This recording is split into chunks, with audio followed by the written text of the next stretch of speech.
Kurt Rambis recently opened up about the wild allegations that he attacked a fan. And honestly, the details are even crazier than you'd imagine. It's safe to say this might be even more outrageous than all the talk about his so-called nepotism. So buckle up because we're about to break down all the madness. All right, let's rewind the clock and head back to the 1984 NBA Finals, a series that was intense, emotional, and downright chaotic. But for Kurt Rambis, things didn't just end with the final buzzer. What happened after that last game against the Boston Celtics turned into one of the wildest moments of his life, and not for anything that happened on the court. So here's how it all went down. Right after the final game, in the middle of all the post-game chaos, a fan claimed that Rambis punched him. This wasn't just some small argument either. The fan, who was in his mid-20s and living in Lynn, Massachusetts, took things to a whole new level by filing a lawsuit. He accused Rambis of assault, battery, and negligence. According to a 2008 interview he gave to the Boston Herald, the whole thing started when he tried to grab Rambis' jersey. Yep, he literally said he wanted to get the shirt off Rambis' back. Things escalated fast. As the fan tugged on Rambis' number 31 jersey, Rambis allegedly swung back and hit him square in the face, breaking his nose and giving him a black eye. Wild, right? Rambis later said he didn't remember the incident, but the case dragged on and eventually got settled out of court in 1987. And speaking of unbelievable, we've got to talk about the other thing that's followed Rambis in recent years. Nepotism. This one might not involve swinging fists, but it's been just as controversial.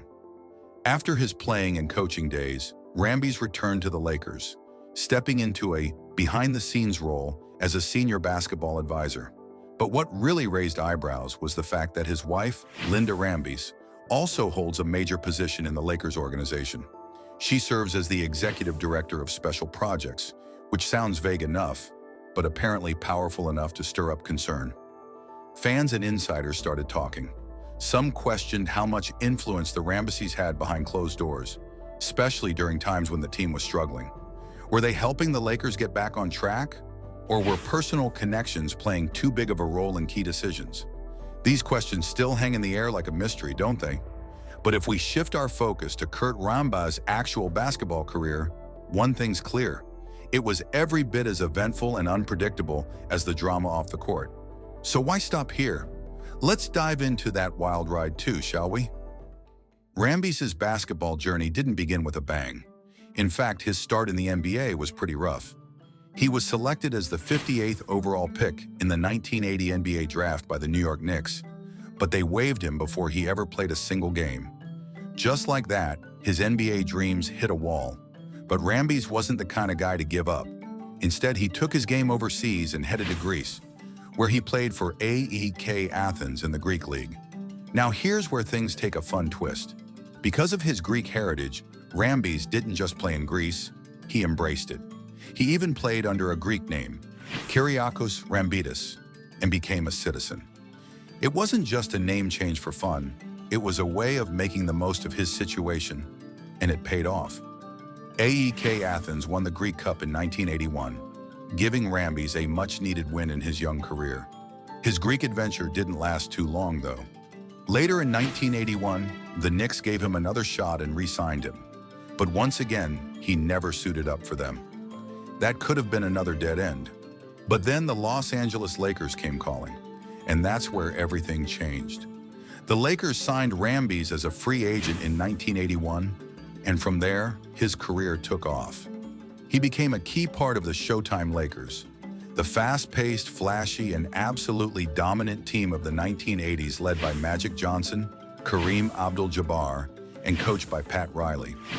Rambis wasn't the star, but he carved out a role that made him unforgettable. He wasn't flashy, he didn't score much, but man, did he hustle. He defended, rebounded, dove for loose balls, and took charges like it was his job, because it was. He did all the dirty work that didn't show up in the highlight reels but helped win games, and Lakers fans loved him for it. With his trademark thick-rimmed glasses and shaggy hair, he became a cult hero in LA Chick Hearn, the legendary Lakers broadcaster, even nicknamed him Superman, comparing his nerdy look to Clark Kent. Fans sitting courtside wore fake glasses to match his style. They called themselves the Rambis Youth. Behind the scenes, Rambis stayed true to who he was. While his teammates carried sleek bags and traveled in style, Rambis showed up with a beat-up vinyl satchel that Pat Riley joked looked like it was meant to carry a bowling ball. Rambis didn't care about looking sharp. He cared about showing up, working hard and doing his part, and that approach worked. Rambis helped the Lakers win 4 NBA championships, 1982, 1985, 1987, and 1988. He was never the flashiest guy on the court, but he was always dependable. That kind of effort keeps you in the league for a long time. After spending the bulk of his career in LA, Rambis also had short stints with the Charlotte Hornets, Phoenix Suns, and Sacramento Kings. But it was clear his heart was always with the Lakers. So in 1993, he returned to the team and played one more season before officially retiring in 1995. Well, sort of. Even before he officially hung up his sneakers, Rambis started working as a special assistant coach for the Lakers in 1994. But in February 1995, he was temporarily brought back to the active roster. His final run as a player was brief, and by the start of the 1995-96 season, he was officially waived. That's when he fully transitioned into coaching. Rambis' coaching career had its own ups and downs.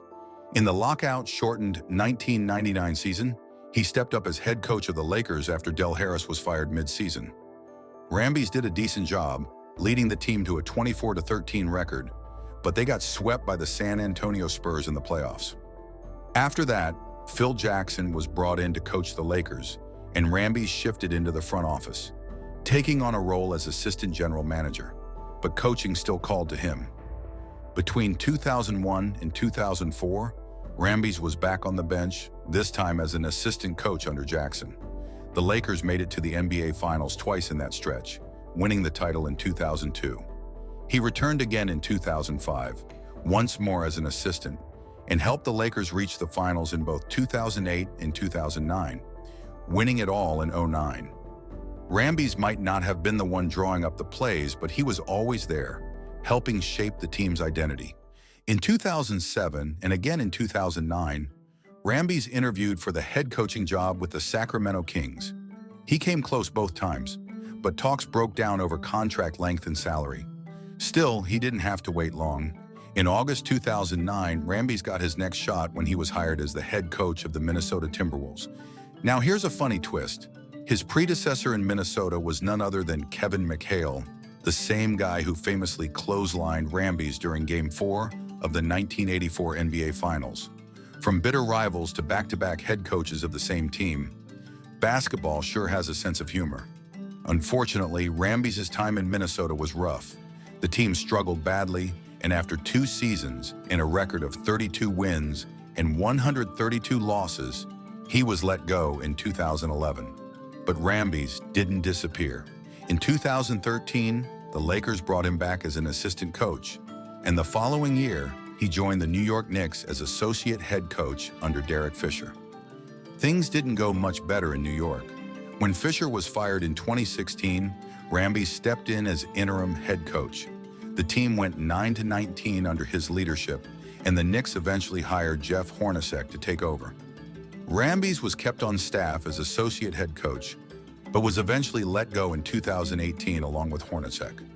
Still, Rambis wasn't out of the Lakers' orbit for long. Later that same year, in September 2018, he rejoined the team once again, this time as a senior basketball advisor. Since then, he's become one of the most influential voices in the Lakers organization. So what do you think of Rambis' wild basketball journey? Let us know your thoughts in the comments. We'd love to hear from you. And hey, you know the drill. If you enjoyed the story, be sure to hit that like button, subscribe for more content just like this, and we'll catch you in the next one. Take care and see you soon.